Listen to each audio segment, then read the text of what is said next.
साथियों, हम कैसे भूल सकते हैं कोरोना के वो संकट काल। विश्व में सबसे तेज गति से करोड़ों लोगों को वैक्सीनेशन का काम हमारे इसी देशों में हुआ। यही देश हैं जो कभी आतताई आतंकवादी हमें आकर के मार के चले जाते थे। जब देश की सेना सर्जिकल स्ट्राइक करती है, जब देश की सेना एयर स्ट्राइक करती है, तो देश के नौजवानों का सीना ऊंचा हो जाता है, तन जाता है, गर्व से भर जाता है। और यही बातें हैं जो आज 140 करोड़ देशवासियों का मन गर्व से भरा हुआ है, आत्मविश्वास से भरा हुआ है। साथियों, इन सारी बातों के लिए एक सुविचारित प्रयास हुआ है। रिफॉर्म की परंपरा को सामर्थ्य दिया गया है।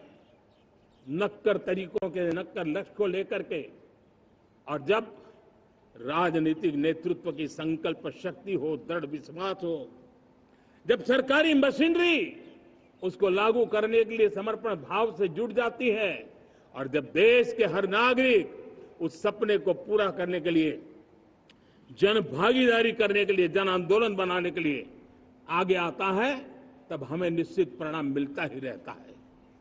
मेरे प्यारे देशवासियों, हम ये न भूलें कि इस देश उस परिस्थितियों से भी दशकों तक भी आजादी के बाद समय बिताया है, जब होती है, चलती है, अरे यार ये तो चलेगा, अरे हमें क्या मेहनत करने की जरूरत है, अरे मामला है अगली पीढ़ी दिखेगी, अरे हमको मौका मिला है यार, मौज कर लो, आगे वाला आगे का जाने, हमें क्या कर रहा है, हम अपना समय निकाल दे, अरे नया करने जाओगे कोई बवाल उठ जाए। पता नहीं क्यों देश में स्टेटस को का माहौल बन गया था। जो है उसी से गुजारा कर लो, यही का माहौल बन गया था। और लोग तो कहते हैं अरे भाई छोड़ो, अब कुछ होने वाला नहीं है, चलो, ऐसा ही मन बन गया था। हमें इस मानसिकता को तोड़ना था, हमें विश्वास से भरना था, और हमने उस दिशा में प्रयास किया। कई लोग तो कहते थे अरे भाई अगली पीढ़ी के लिए काम हम अभी से क्यों करें, हम तो आज का देखें। लेकिन देश का सामान्य नागरिक ये नहीं चाहता, वो बदलाव के इंतजार में था, वो बदलाव चाहता था, उसकी ललक थी, लेकिन उसके सपनों को किसी ने तवज्जो नहीं दी, उसकी आशा आकांक्षाओं को, अपेक्षाओं को तवज्जो नहीं दी गई, और उसके कारण वो मुसीबतों को झेलते हुए गुजारा करता रहा, वो रिफॉर्म्स का इंतजार करता रहा। हमें जिम्मेदारी दी गई और हमने बड़े रिफॉर्म्स जमीन पर उतारे। गरीब हो, मिडिल क्लास हो, हमारे वंचित लोग हो, हमारी बढ़ती जाती शहरी आबादी हो, हमारे नौजवानों के सपने हो, संकल्प हो, आकांक्षाएं हो, उनके जीवन में बदलाव लाने के लिए रिफॉर्म का मार्ग हमने चुना।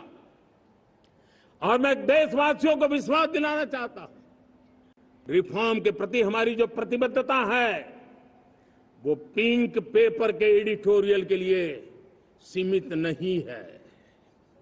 हमारे रिफॉर्म्स की ये प्रतिबद्धता है, वो 4 दिन की वाहवाही के लिए नहीं है। हमारी रिफॉर्म्स की प्रक्रिया किसी मजबूरी में नहीं है, देश को मजबूती देने के इरादे से है। और इसलिए मैं आज कह सकता हूं, रिफॉर्म का हमारा मार्ग एक प्रकार से ग्रोथ की ब्लूप्रिंट बनी हुई है।